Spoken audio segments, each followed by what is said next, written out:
Hi YouTube, Uncle John here, and this is kind of a dry run for something that I'm wanting to try doing. I'm going to read the novel Tarzan of the Apes as it was written and post it.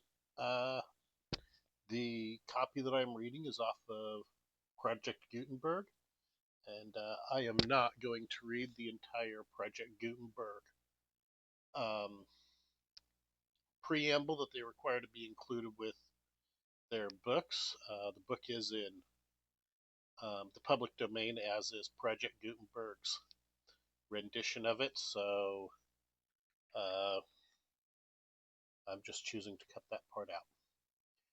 Chapter 1, Out to Sea. I had this story from one who had no business to tell it to me, or any other. I may credit the selective influence of an old vintage upon the narrator for the beginning of it, and my own skeptical incredulity during the days that followed for the balance of the strange tale.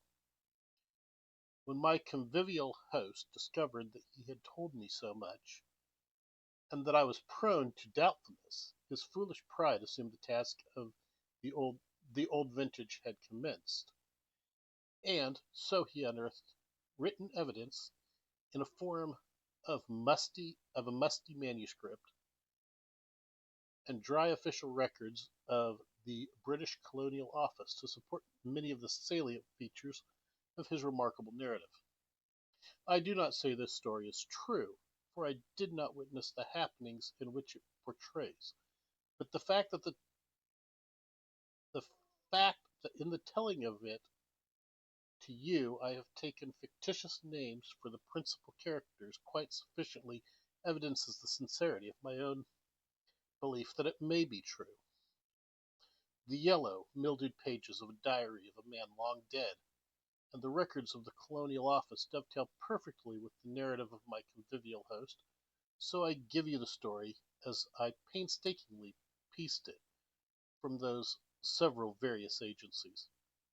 If you do not find it credible, you will at least be as one with me in acknowledging that it is unique, remarkable, and interesting. For the records of the Colonial Office and from the dead man's diary, we learn that a certain young English nobleman, whom we shall call John Clayton, Lord Greystoke, was commissioned to make a peculiarly delicate investigation of the conditions of the British West Coast African colony from those whose simple native inhabitants another European power was known to be recruiting soldiers for its native army, which it used solely for the forcible collection of rubber and ivory from the savage tribes along the Congo and the Aruwimi. The natives of the British colony complained that many of their young men were enticed away through the medium of fair and glowing promises, but that few, if any, ever returned to their families. The Englishmen in Africa went even further, saying that these poor blacks were held in virtual slavery, since after their terms of enlistment expired, their ignorance was imposed upon by their white officers, and they were told that they had yet several years to serve. And so the Colonial Office appointed John Clayton to a new post in British West Africa, but his confidential instructions centered on a thorough investigation of the unfair treatment of black British subjects by officers of a friendly European power. Why he was sent is, however, of little moment to the story, for he never made an investigation, nor in fact did he ever reach his destination. Clayton was the type of Englishman that one likes best to associate with the noblest monuments of our historic achievement upon a thousand victorious battlefields, a strong, virile man, mentally, morally, and physically. In stature he was above the average height. His eyes were gray, his features were strong and regular, his carriage that of perfect, robust health, influenced by his years of army training.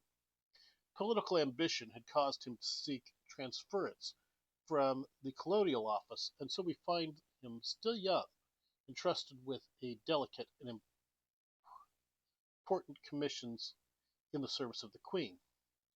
When he received his appointment, he was both elated and appalled. The preferment seemed to him in the nature of a well-merited reward for the painstaking and intelligent service, and as a stepping stone to his post of greater importance and responsibility. But, on the other hand, he had been married to the Honourable Alice Rutherford for scarce a 3 months, and it was the thought of taking this fair young girl into the dangers and isolation of tropical Africa that appalled him. For her sake he would have refused the appointment, but she would not have it. Instead, she insisted that he accept, and indeed take her with him.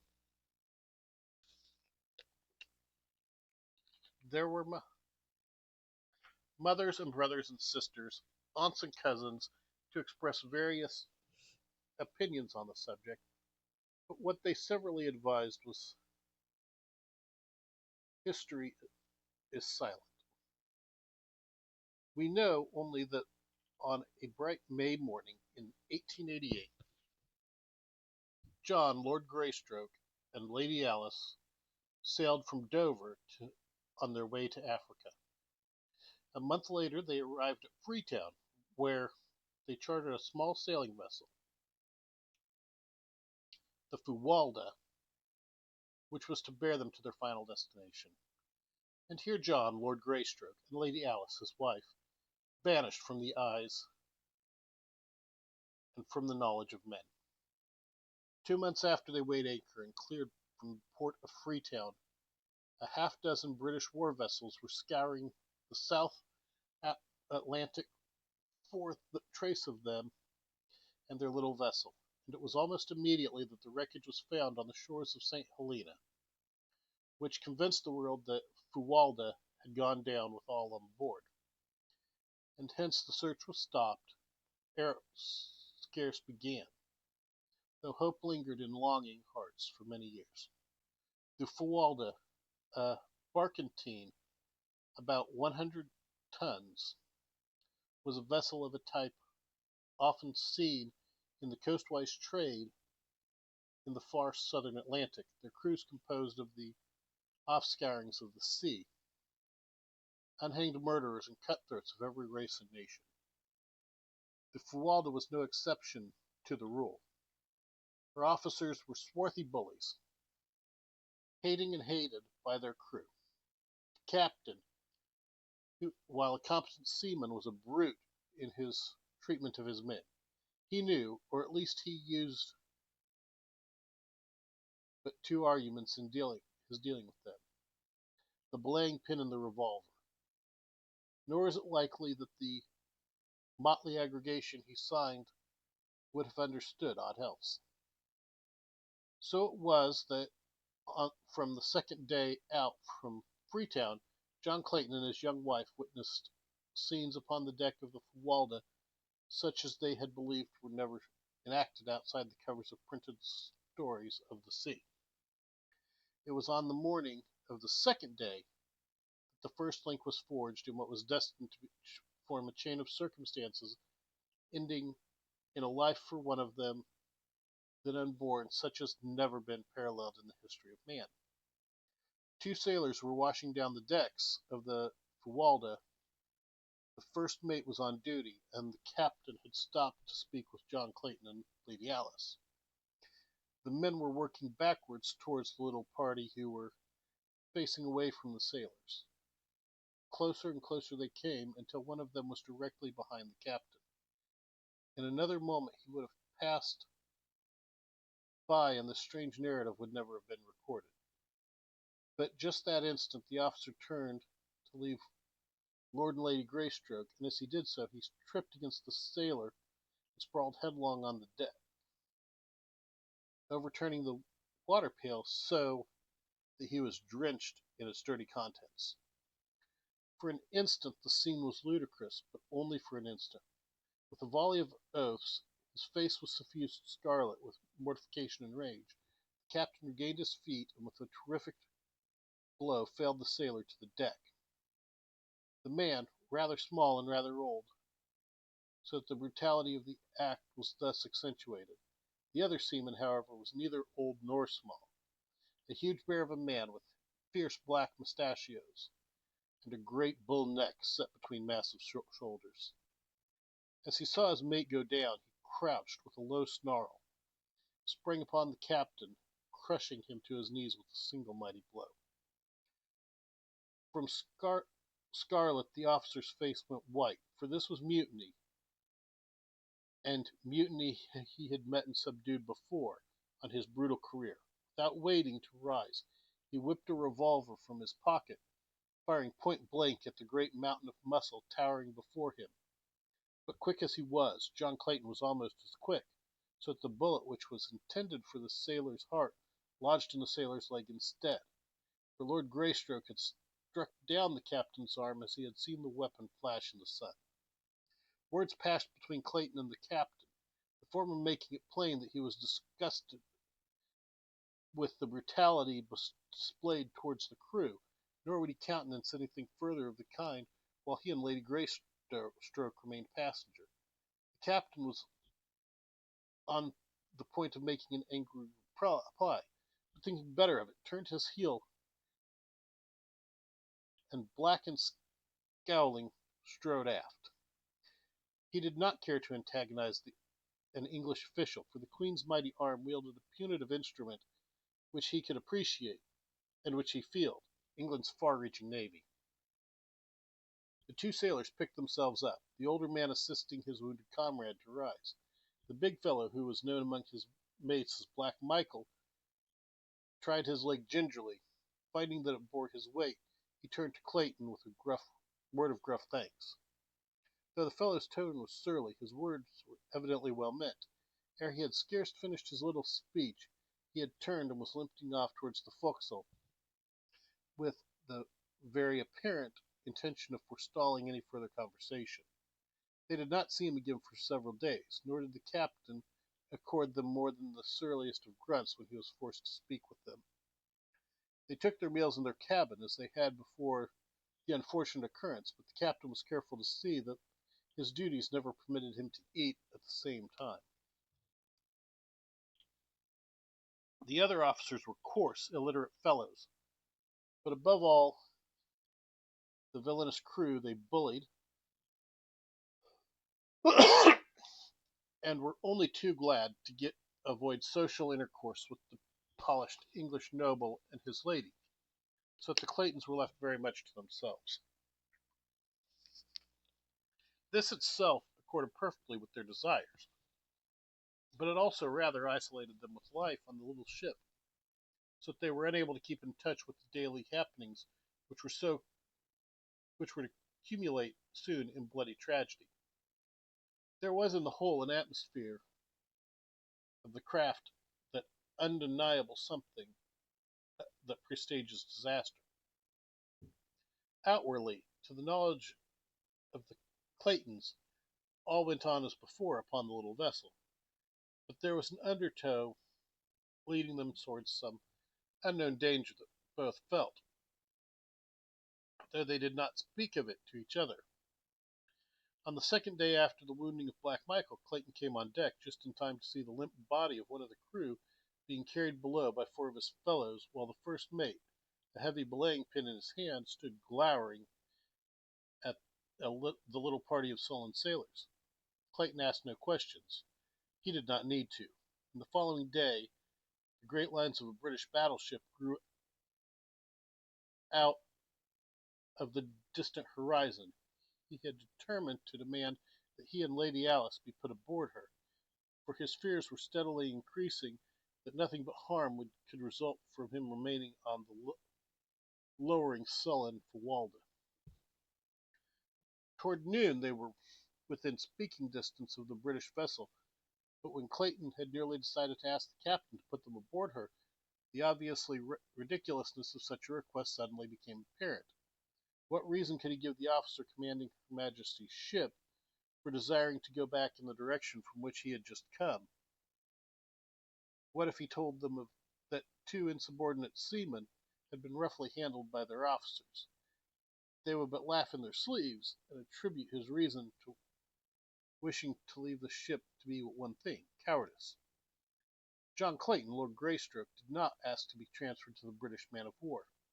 Late in the afternoon, after her upper works faded below the far horizon, but not before he learned that which confirmed his greatest fears, and caused him to curse his false prize, which had restrained him from seeking safety for his young wife a few short hours before, safety that was within reach, a safety which was now gone forever. It was mid-afternoon that brought the little old sailor, who had been felled by the captain a few days before, to where Clayton and his wife stood by the ship's side watching the ever-diminishing outlines of the great battleship. The old fellow was polishing brasses, and as he came edging along close to Clayton, he said in an undertone, "L's to pay, sir, on this aircraft, mark my word for it. L's to pay." "What do you mean, my good fellow?" asked Clayton. "Why, hasn't you seen what's going on? Hasn't you heard that devil spawn of a captain and his mates knocking on the bloomin' lights out before aft the crew? 2 busted heads yesterday, and 3 today. Black Michael, he's as good as new, and he's not the bully to stand for it. Not Ian, mark my words for it, sir." "You mean, my man, that the crew contemplates a mutiny?" "Mutiny!" exclaimed the old fellow. "Mutiny! They means murder, sir, and mark my words for it. When? It's comin', sir. It's comin', but I'm not a sayin' when. I've said too damn much now. But you was a good sort the other day, and I thought it were no more than right to warn you. But keep a still tongue in your head when you 'ear shootin'. Get below and stay there. That's all, only keepin' a still tongue in your head, or they'll put a pill between your ribs. Mark my words for it, sir." And the old fellow went on with his polishing, which carried him away from where the Claytons were standing. "Deuced cheerful outlook, Alice," said Clayton. "You should warn the captain at once, John. Possibly the trouble may yet be averted." "I suppose I should, but purely from selfish motives. I am almost prompted to keep a still tongue in my head. Whatever they do now will be, for they will spare us in recognition of my stand for this fellow Black Michael. But should they find that I had betrayed them, there would be absolutely no mercy shown to us." Alice. "You have but one duty, John, and that lies in the interest of vested authority. If you do not warn the captain of such a party, what follows is as though you had helped the plot and carry it out with your own head and hands." "You do not understand, dear," replied Clayton. "It is of you I am thinking. There lies my first duty. The captain has brought this condition upon himself, so why then should I risk subjecting my wife to unthinkable horrors in a possibly futile attempt to save him from his own brutal folly? You have no conception, dear, of what would follow were this pack of cutthroats to gain control of the Fuwalda." "Duty is duty, John, and no amount of sophistries may change it. I would be a poor wife for an English lord were I responsible for him shirking his plain duty. I realize the danger which must follow, but I can face it with you." "Have it as you will, then, Alice," he answered, smiling. Maybe we are barring trouble, but I do not like the looks of things aboard this ship. They may not be so bad after all. It is possible that the ancient mariner was voicing the desires of his wicked heart rather than speaking of real facts. Mutiny on the high seas may have been common 100 years ago, but in the good year 1888 it is the least likely of happenings. But there goes the captain to his cabin now. If I'm going to warn him, I may as well get the beastly job done and over with, for I have little stomach to talk with the brutes at all." So saying, he strolled strolled carelessly in the direction of the companionway through which the captain had passed. And a moment later he was knocking at his door. "Come in," growled the deep tones of that surly officer. And when Clayton had entered and closed the door behind him, "Well, I have come to report the gist of a conversation I heard today, because I feel that, while there may be nothing to it, it is as well that you are forewarned. In short, the men contemplate mutiny and mortar." "It's a lie," roared the captain. "If you have been interfering with discipline on this ship, or meddling in affairs that don't concern you, you can take the consequences and be damned. I don't care whether you're an English lord or not. I am the captain of this here ship, and from now on you'll keep your meddling nose out of my business."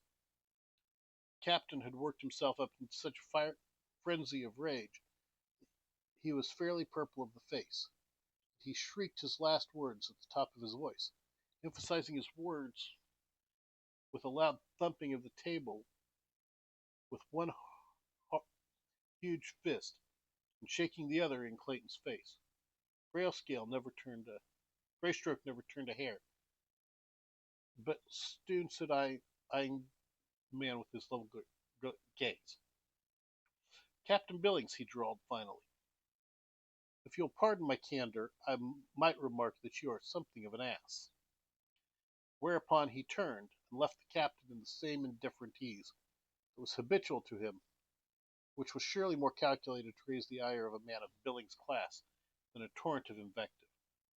So whereas the captain might easily have been brought to regret his hasty speech to Clayton and attempted to conciliate him, his temper was now irrevocably set in the mold of which Clayton had left it, and the last chance for working together for the common good was gone. "Well, Alice," said Clayton as he rejoined his wife, "I might have saved my breath. The fellow proved most ungrateful, and fairly jumped at me like a mad dog.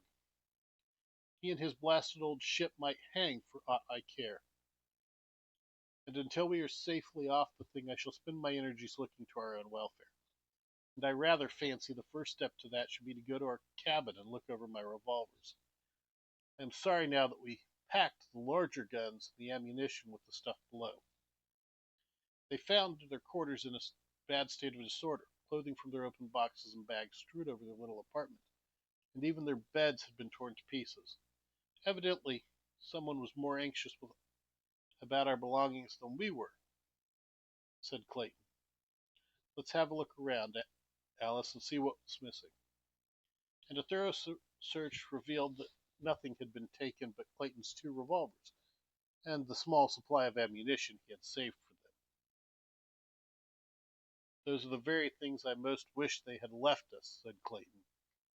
"And the fact that they wished for them alone is most sinister." "What are we to do, John?" asked his wife. "Perhaps you were right that our best chance lies in maintaining a neutral position.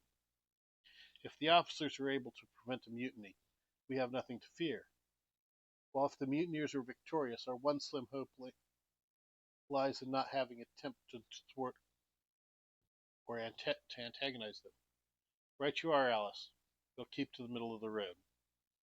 As they started to straighten up in the cabin, his wife simultaneously noticed in the corner a piece of paper protruding from beneath the door of their quarters.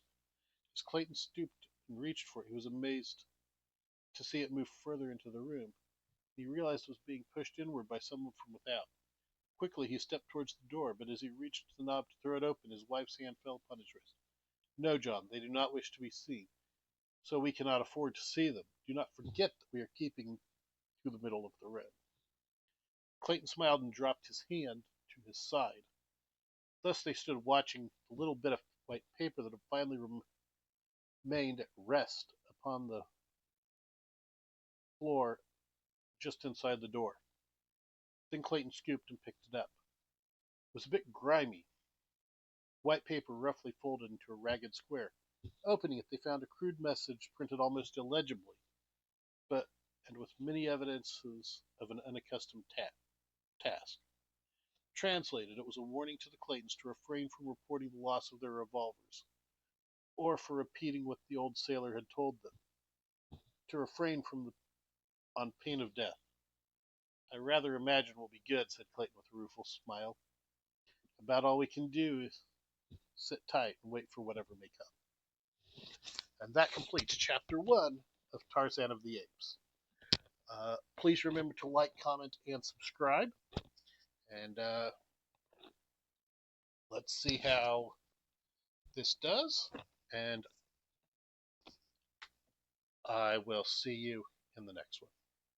Goodbye.